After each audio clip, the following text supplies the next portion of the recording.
Hello everyone, in this video we are going to learn how to generate different versions of a sentence in Fixy AI. First, make sure that you have downloaded Fixy AI app on your phone. After that, click on the search bar and type in Fixy.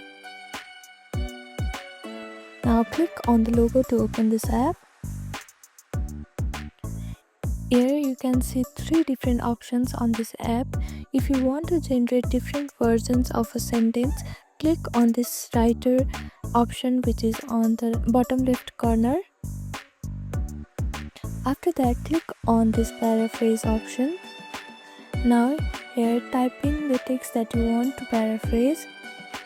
Here I am going to use this sentence. You can simply copy the text and paste it here. Click on Allow Paste. Now click on this rewrite button.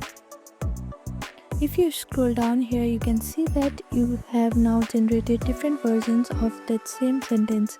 If you want to change the style of this text, you can simply click on these different options here.